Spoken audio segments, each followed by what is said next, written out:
Hello everyone.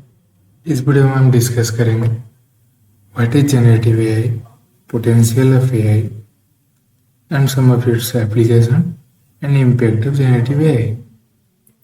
So let us start. Firstly, what is generative AI? Generative AI एक part है AI का जिसको हम कुछ एग्जिस्टिंग डेटा प्रोवाइड करते हैं तो वो हमको इमेज के द्वारा या फिर म्यूजिक के द्वारा या फिर टेक्स्ट के माध्यम से हमको आउटपुट प्रोवाइड करता है। जैसे कि चैट जीपीटी को हम टेक्स्ट देते हैं तो हमारे मन मुताबिक हम जो भी उसको इनपुट देते हैं, हम जो उससे चाहते हैं वो हमको उसी हिसाब से ही आउटपुट देता है। तो चैट जीपीटी इज जनरेटिव है।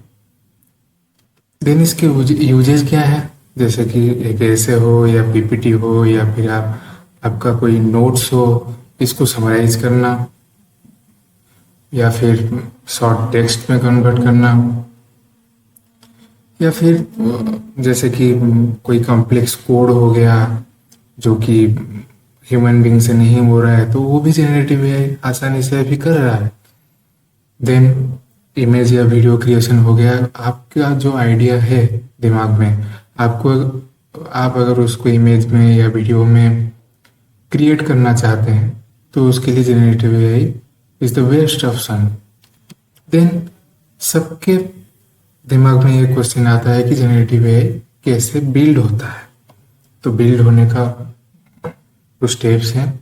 जैसे कि हम पहले डेटा ट्रेन करते हैं। डेटा ट्रेन करने से पहले हमको डेटा पहले इकट्ठा करना पड़ता है बहुत सारी जगहों से। तो डेटा, एक मॉडल बनाने के लिए डेटा बहुत चाहिए, मिलियंस और बिलियंस ऑफ डेटा चाहिए। जितना डेटा अच्छा होगा या बड़ा होगा तो वही मॉडल अच्छा काम करेगा। देन हमको चेक करना है कि what is the performance benchmark, कि मॉडल कैसा काम कर रहा है, कितना अच्छा काम कर रहा है और कितना अच्छा हो सकता है। यही चीज़ है। उसका एक्यूरेसी, कितने टाइम पीरियड में वो रिजल्ट दे रहा है, कितना एक्यूरेट रिजल्ट दे रहा है, कितना एफिशिएंट है, ये सब फैक्टर मैटर करता है। देन हमको ये चीज़ का भी ध्यान रखना होगा कि हम जहाँ से भी रिसोर्सेस ले रहे हैं, जैसे कि डेटा सेट बनाने के लिए हमको रिसोर्सेस तो चाहिए ही, तो ये चीज़ हमको ध्यान रखना होगा कि वो एथिकल रिसोर्सेस से आया हो या इलीगल ना हो या किसी का कॉपी ना हो। तो कॉपीराइट लग जाता है तो मॉडल बैन हो जाता है। तो इस चीज़ का ध्यान रखना होगा। एथिकली वे में ही मॉडल बनाना होगा। Next point is carbon footprint. Carbon footprint increase तो होगा ही, क्योंकि जेएनएआई का मॉडल जब रन करता है तो हमको अच्छा खासा जीपीयू लगता है, उसके लिए अच्छा खासा पावर भी लगता है। तो कार्बन फुटप्रिंट उसके लिए उस हिसाब से ज़्यादा होगा। तो जितना मॉडल एक्यूरेट होगा, जितना उसका परफॉर्मेंस बेंचमार्क अच्छा होगा, उतना ही मॉडल का कार्बन फुटप्रिंट कम होगा। तो इस चीज़ों का ज़्यादा ध्यान रखना होगा। देन ये एक ग्राफ है। 2 साल पहले पहली बार ओपनएआई ने चैट जीपीटी को इंट्रोड्यूस किया था। फिर सब बड़े बड़े कंपनीज लग गए थे कि हम भी अपने एक मॉडल बनाएंगे। तो गूगल ने बार्ड बनाया जो कि अभी जेमिनी हो गया है। फेसबुक ने भी लामा 2 बनाया था, अभी लामा 3 भी आ गया है। माइक्रोसॉफ्ट ने बिंग बनाया था, अभी बिंग भी बहुत अच्छा काम कर रहा है।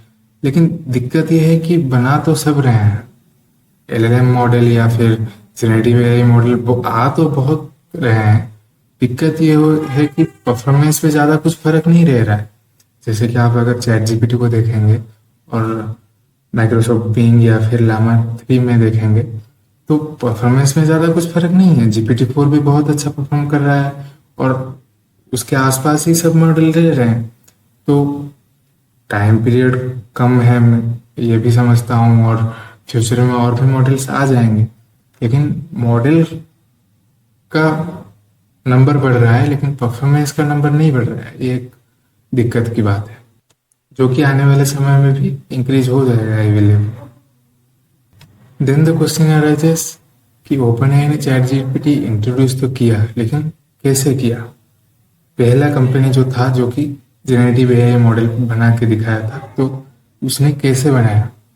तो ओपन एआई को भी बहुत साल लगे थे बस डाटा कलेक्ट करने में, क्योंकि डाटा तो बहुत चाहिए एक मॉडल बनाने के लिए। तो उन्होंने पहले डाटा अच्छे से कलेक्ट किया, फिर एक प्रॉम्प्ट इंजीनियर्स को लगाया ताकि वो मॉडल को अच्छे से ट्रेन कर पाए अपने डाटा से। जैसे कि बहुत सारे लोग बहुत सारे वैसे मॉडल को क्वेश्चन पूछ सकते हैं, तो उसी चीज़ के लिए प्रॉम्प्ट के द्वारा क्या होता है कि मॉडल को मैनिपुलेट किया जाता है कि जो भी सिचुएशन आए मॉडल एक्यूरेट आंसर दे पाए। फिर नेक्स्ट स्टेप ये होता है कि उसको रैंकिंग के माध्यम से देखा जाता है कि कंपेयर किया जाता है कि डाटा कितना एक्यूरेट है, कितना एफिशिएंट है, कितना सही रिजल्ट वो दे रहा है मॉडल। तो वो सब चीज करके उसको हम रैंक प्रोवाइड करते हैं। फिर हम जो सबसे बेस्ट रिजल्ट दे रहा हुआ, सबसे बेस्ट रिजल्ट जो मॉडल का है, उसी को ही हम यूजर को दिखाते हैं। यही ओपन एआई का पॉलिसी है, ताकि जो सबसे बेस्ट रिजल्ट हो वही यूजर को मिले और सब नहीं। तो इसीलिए ओपन एआई ने एक अच्छा मॉडल क्रिएट कर पाए। जैसे कि मैं आपको यहाँ दिखाना चाहता हूँ, यहाँ मैंने एक बनाया था ये चैट जीपीटी का यूज करके, जीपीटी 3.5 टर्बो मॉडल ने। तो हम उसको जो भी पूछेंगे, जिस वे में पूछेंगे, हम उसको फाइन ट्यून और भी अच्छे से कर सकते हैं। ये तो एक बेसिक सा फाइन ट्यूनिंग है, जहाँ हम उसको जो भी क्वेश्चन मैं यहाँ दूंगा वो उसी हिसाब से मुझे आंसर देगा। अगर मैं बड़ा आंसर चाहता हूँ, पैसे से चाहता हूँ, सब चीज़ें हम उससे करवा सकते हैं। यही चीज़ होता है फाइन ट्यूनिंग, जो कि अभी बहुत लोग कर रहे हैं, ताकि मॉडल को हम और अच्छे से यूज कर सकते हैं। और जैसे कि मैंने बोला कि इमेज भी हम क्रिएट कर सकते हैं, जैसे कि मैंने यहाँ किया था। मैंने एक प्रॉम्प्ट दिया तो चैट जीपीटी ने भी, तो ये एक इमेज मुझे चैट जीपीटी ने क्रिएट करके दिया, जो कि बहुत एक्यूरेट है और रियल भी लग रहा है, जो कि पहले एग्जिस्ट ना किया होगा वैसा ही इमेज चैट जीपीटी प्रोवाइड करता है। जैसे कि यहाँ भी एआई का यूज किया गया है और एक फनी सा इमेज बना सकते हैं आप जैसे भी आप अपने दिमाग में जो भी चीज क्रिएट करना चाहते हैं अभी आप, वो पॉसिबल है। यहाँ मैंने लिंक भी प्रोवाइड किया है और डिस्क्रिप्शन में भी आपको दे दूंगा लिंक, जहाँ आप जाके आपके आइडिया और कंसेप्ट को इमेज के माध्यम से बना सकते हैं, जो कि एक बहुत अच्छा चीज़ है। देन अभी बहुत सारे न्यूज़ चैनल्स और यूट्यूब वीडियोज और काफ़ी ये चीज़ें वायरल हो रहा है कि एआई का यूज करके ह्यूमन बीइंग जैसा मॉडल बात कर रहा है या दिख रहा है। हर एक चीज़ अभी पॉसिबल हो गया है। और पहले क्या होता था कि एआई का वॉइस एक अलग टाइप का होता था, ह्यूमन बीइंग का अलग। तो उसके लिए भी ट्रांसमिट एम्बेडिंग के द्वारा उसको भी डिफरेंट टाइप ऑफ लैंग्वेजेस और ह्यूमन जैसे बोलते हैं वैसे ही उसको कर दिया जाता है। तो ये भी एक बड़ी चीज़ है और एक बड़ी उपलब्धि है, जहाँ पे न्यूज़ चैनल भी रिपोर्टर ना देके एआई का यूज करके अभी न्यूज़ भी दिखा रहे हैं। एआई के बेनिफिट्स है तो फिर उसका डिसएडवांटेजेस भी है। जैसे कि हमको ये चीज़ का ध्यान रखना होगा कि मॉडल एक्यूरेट आंसर दे रहा है या नहीं, सच दे रहा है या नहीं, या फिर अप्रोप्रिएट रिस्पॉन्स दे रहा है या नहीं। ये सब चीज़ें हमको ध्यान में रख के ही जनरेटिव एआई का यूज़ करना है। और एक चीज़, हमको इस एआई के बारे में और ज़्यादा रिसर्च करना होगा, ताकि हम उसके बारे में और जान सकें, अच्छे से जान सकें। और बहुत सारे एआई मॉडल जो कि अभी ओपन सोर्स में पड़े हुए हैं, उसको यूज करके भी हम, जैसे कि लैंगचेन में है, लैंगचेन मैं आगे आपको समझाऊंगा तो किसी दूसरे वीडियो में। तो ऐसे ही हम मॉडल को कंबाइन करके और बेहतर मॉडल बना सकते हैं। Next is what is the impact of generative AI.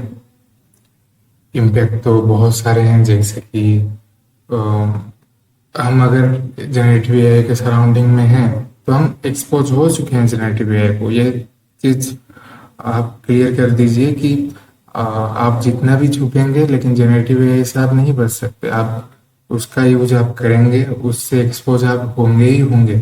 तो ये चीज़ आप हमको ध्यान रखना होगा कि कैसे हम एक रिस्पॉन्सिबिलिटी के साथ एक एथिकली जनरेटिव एआई का यूज करें। और हमको गवर्नमेंट अप्रूव्ड एक्ट भी बनाना होगा ताकि जनरेटिव एआई का कोई